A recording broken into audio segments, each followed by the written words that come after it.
Greetings, Internet!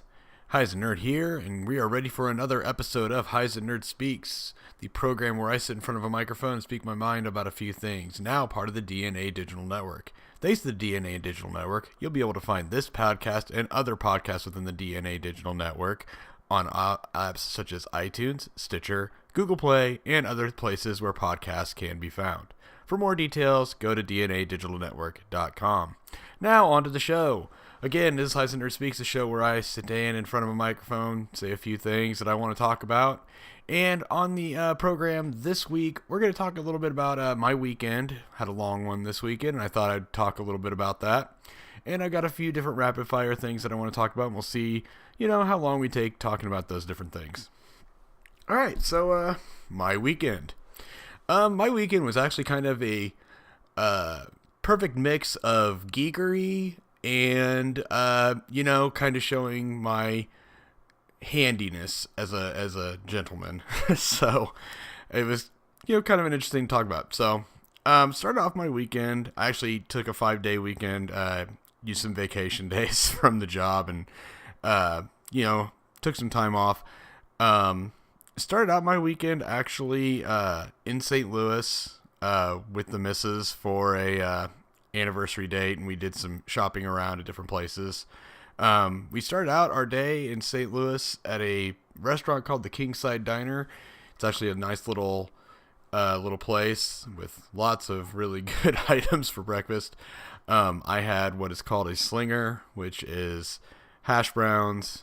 Their version of it is hash browns, pulled pork, their house chili, 2 eggs, which I did over easy because that's how you eat eggs, and cheese, and it was ridiculously good.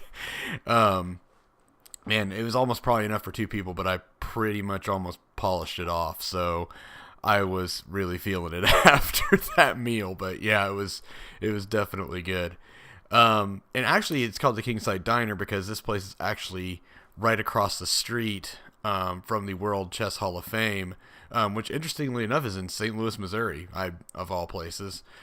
So we walked across the street to go check it out, and they're actually normally it's complimentary to get inside the gallery and take a look at stuff. They suggested donation is $5. They have $5. They have a box out in the foyer, so we put our $5 in the box, go up to the desk. And the lady at the desk proceeds to tell us, oh, the gallery's closed today because they're setting up new exhibits. Fantastic. So, I mean, we gave the Hall of Fame $5 for not much. We did, the gift shop did happen to be open. We took a little bit of a look in there.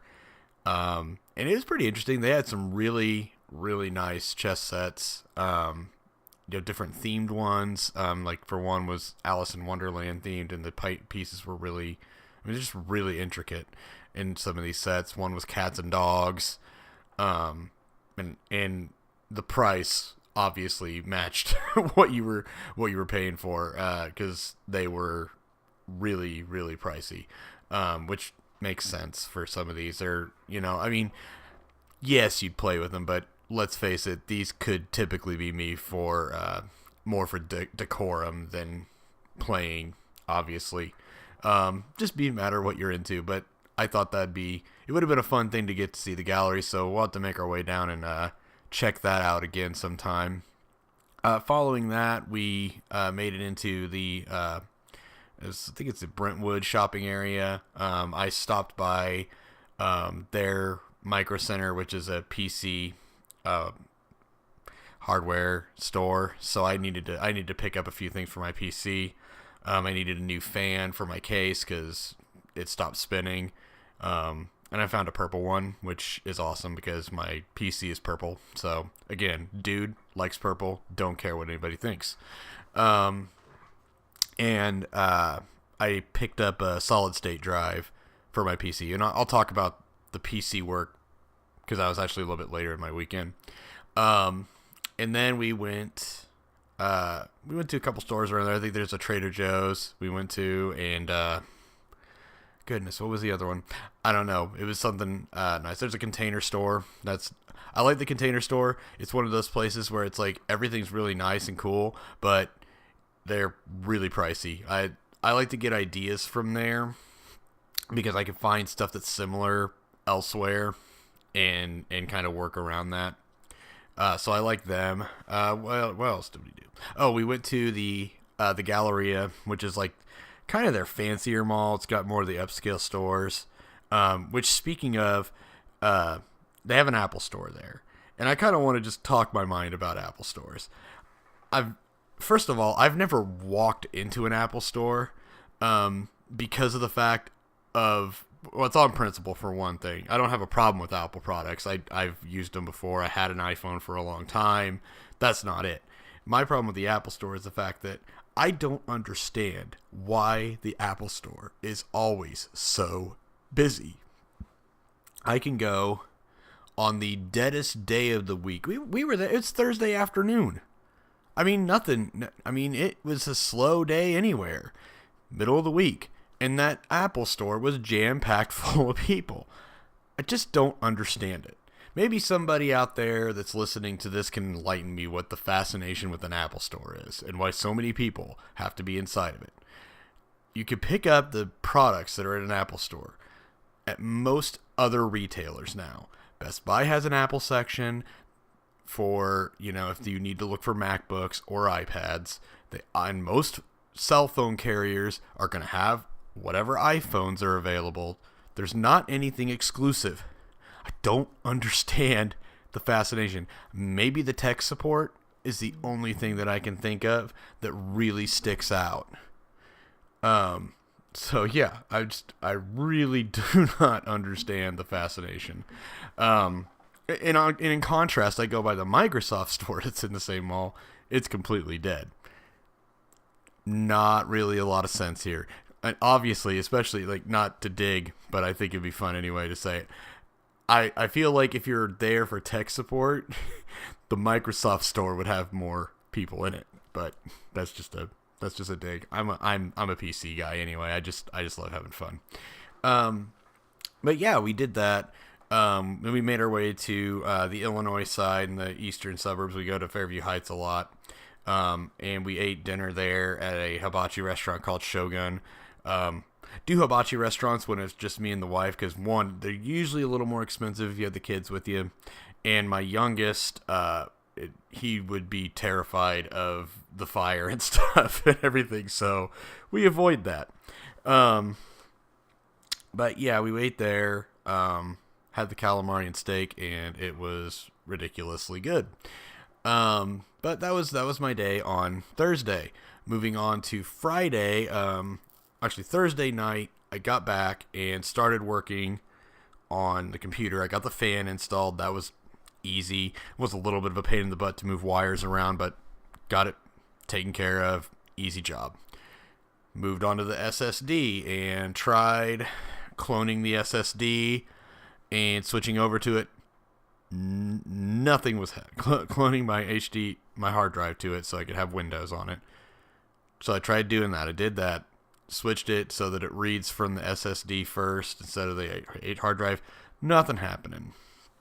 And then I eventually got to a point where Windows wasn't booting from either the SSD or the hard drive. Fantastic. So I had to turn around and reinstall Windows. Had to actually create a USB to do it to boot it, because neither of the other things would boot, so I had to use a USB to boot the install, and reinstalled Windows onto the SSD. Finally figured out that the trick is I had to move the SSD where it's plugged into the motherboard, the SATA port that it was plugged into. I needed to plug it into the hard drive's SATA port. For tech geeks, that's like where it's the ports on the motherboard where you plug different things like hard drives or disk drives into. So you had to switch some things around with that. Finally got it running.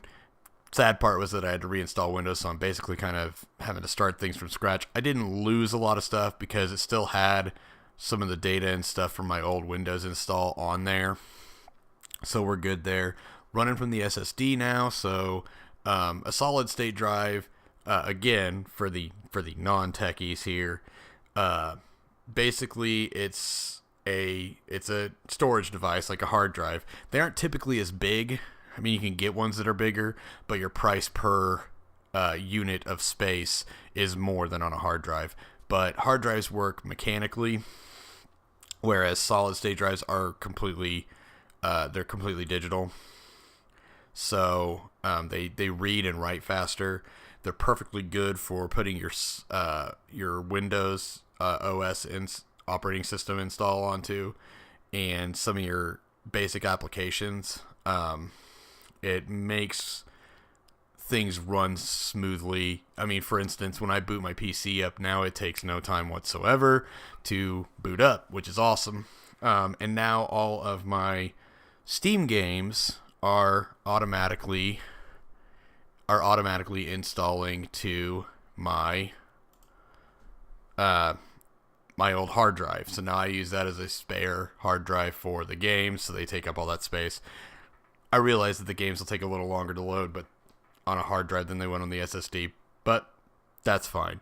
And then I also have an external hard drive that I use for recording my podcasts and stuff onto, so I'm not taking up space on either of those two things. So got a pretty decent setup, and I'm pretty happy with it. I was really frustrated about having to reinstall the install Windows and all that business, but I finally got past it. And then moving aside from the geekery that happened this weekend, Friday and Saturday I spent the day with a good friend of mine and his brother-in-law.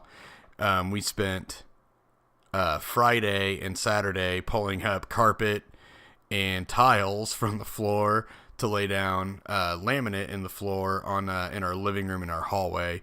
So got my handyman on for a couple days. It was definitely tiring work. I'm sore. I am extremely tired. But it was a fun time to get down, get dirty, and do some work. There are still some loose ends that need tied to finish things up, but we'll be finishing that up next weekend, and it looks much nicer than the old carpet did. So, and we have allergies, so this is actually a good fit for us. At any rate, so that was my weekend, and hope you guys had fun. I mean, like I said, this is my program where I get to sit and talk about different things that I want to talk about. So now moving on to some of the quick stories that I picked up and saw this week.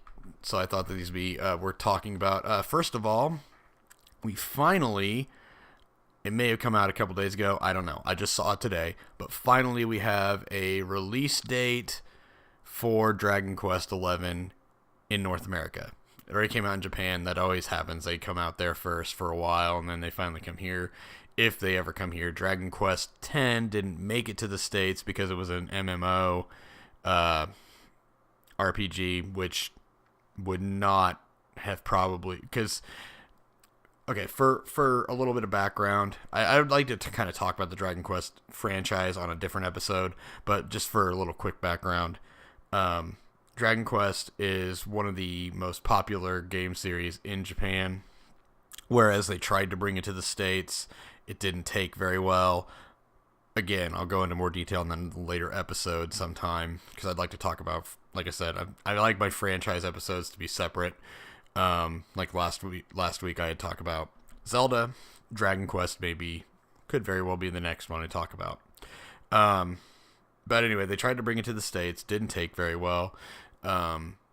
We did miss some games. But I will say that, granted how poorly, no, I wouldn't say poorly, but how less well that it does here in the United States, Square Enix has been very good about releasing the games since they merged.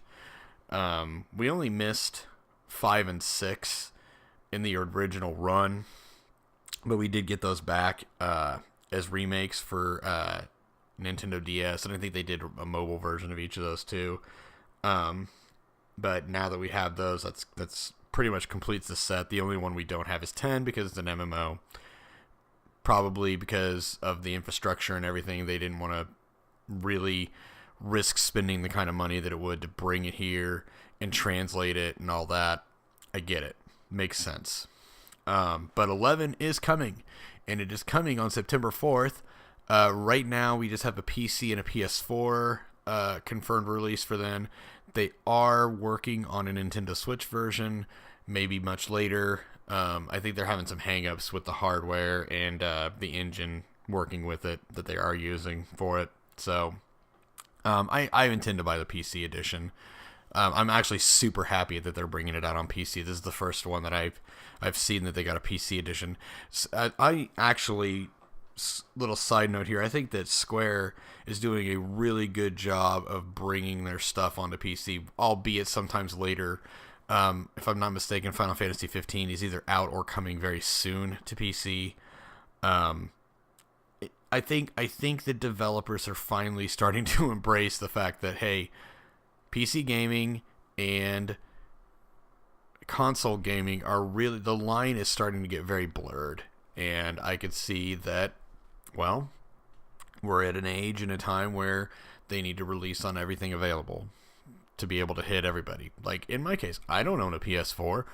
I own a Switch, but I would rather get the PC version when it comes out because, let's face it, it's a Dragon Quest game. Definitely want to get my hands on it. And also the added benefit of the fact that typically PC games get cheaper faster. You usually can get one on sale. And then moving on, another release that I've heard about is SNK is releasing a collection. It's just like a 13-game collection for the Nintendo Switch with some of their classic games. Crystalis, which I had actually done a couple episodes of until I came across doing one that the mic was, muted, so that was great. That's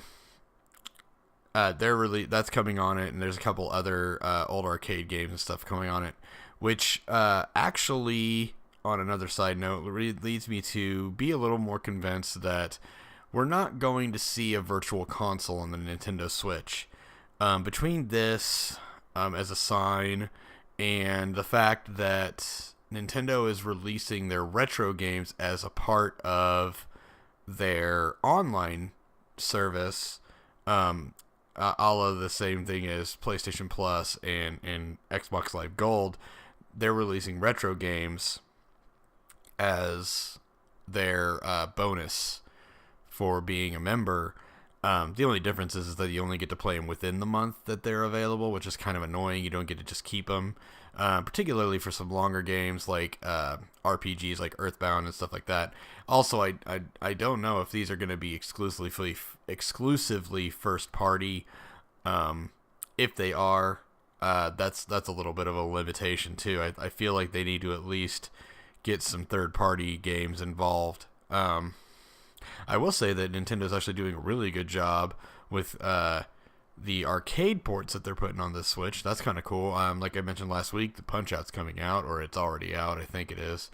I need to open up the Switch and start looking at the eShop at sometime soon. But yeah, SNK Collection, that sounds like a winner. I think it's good that they're finding a really good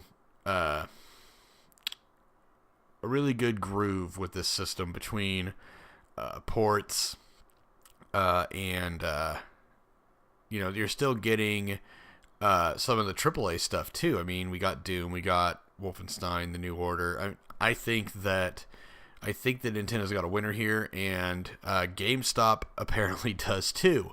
They're already calling that 2018 is going to be a good year for the Switch. Their hardware sales, GameStop's hardware sales have rose 44.8% year over year. And most of this number is coming from the Switch, albeit the other two consoles, Xbox and PlayStation, are doing well still, but Switch is by far doing better. After the system having been out a year, now I haven't owned it for a year, but following it and having played it now, I could say that this is a win for Nintendo.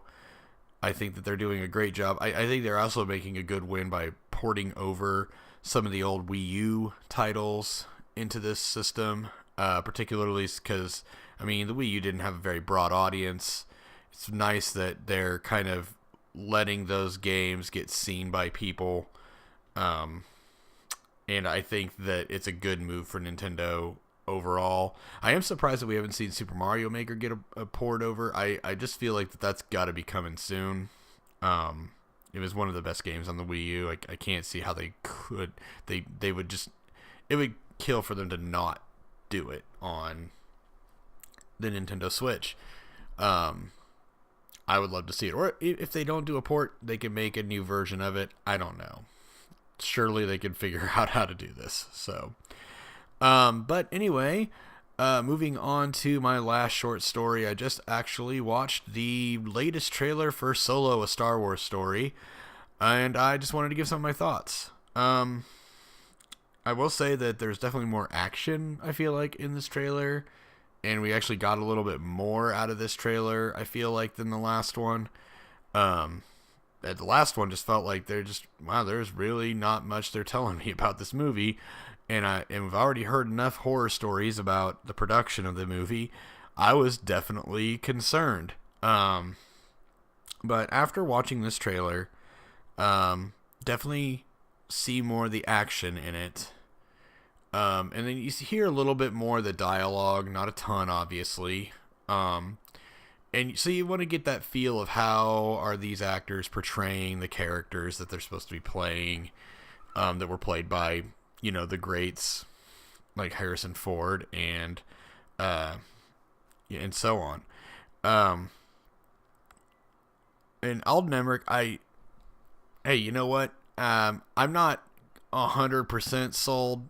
I was about 30% sold before this trailer. I'd say I'm probably closer to like a 60 or a 70. So it's an improvement, by sure.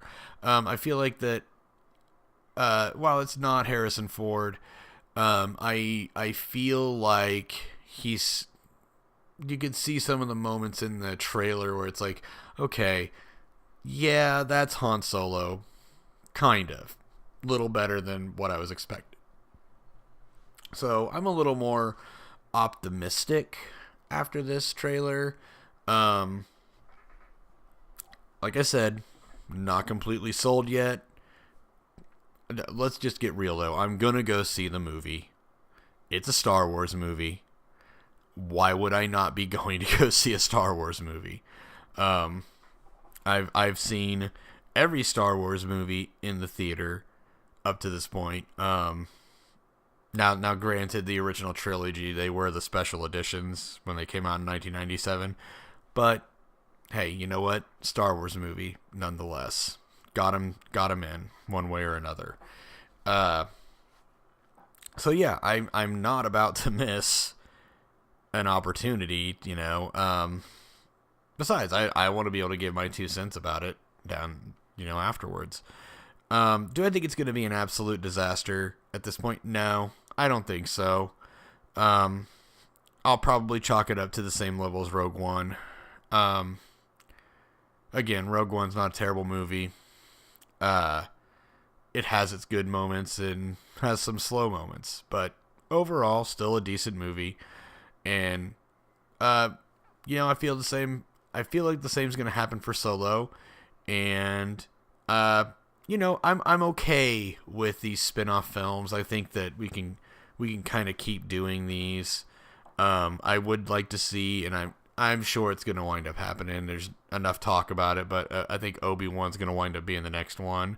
And I'm fine with that. I'd like to see Ewan McGregor play him again, considering I think he was like one of the silver linings that came out of the prequel trilogy. Hit that and Liam Neeson's performance, Duel of the Fates, a few things, but overall, I'm excited to see Solo. Well, not excited, but a little more enthused than I was before watching this trailer. So we'll give it a shot. We'll see how it's gonna go, and I'll let people know how it was, because obviously I'm going to talk about it after I've seen it. But yeah, that's it for my short stories. This short topics this week, and I thought it'd be good to talk about my weekend. So I thought, hey, thanks for sitting here and listening to it. Moving on, I'd like to talk a little bit about the channel. As everybody knows, if you're already on this channel, on the YouTube version of this, you're already hopefully tuned to the fact that I do live streams, gaming.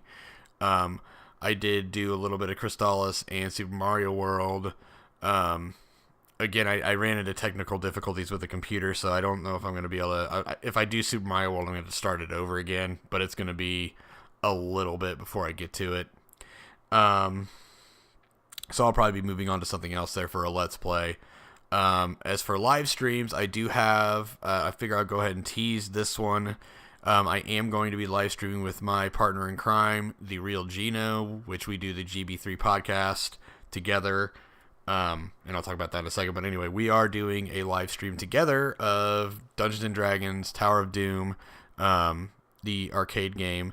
We're doing a live stream of that. And actually, we're doing the version off of Chronicles of Mystara, which is still the same game. It's just a different front end, basically, for it, off of Steam. So we're going to play that. We're going to be doing that around 9 p.m. Central. So if you're in the Central Time Zone, hit 9 p.m. If you're in the Eastern Time Zone, you are going to be hitting at 10 p.m. A little late, but we're late night people. We're going to burn the midnight oil and play a game and try and get through it in one shot. So yeah, feel free to tune in. There will be also a recording of that up afterwards for anybody that wants to watch it as well.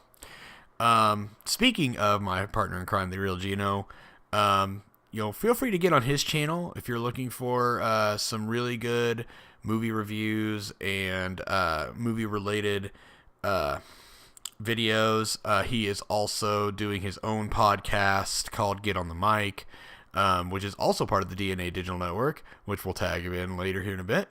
And he talks about movies, and he does hit up some topics that he just wants to talk about outside of movies every once in a while too. Whatever he wants to talk about, same sort of thing as mine. He does, like I said, he does hit the Hollywood scene a little bit more than I do. But yeah, definitely look him up, and you'll just be looking up on YouTube, The Real REL Gino, Geno.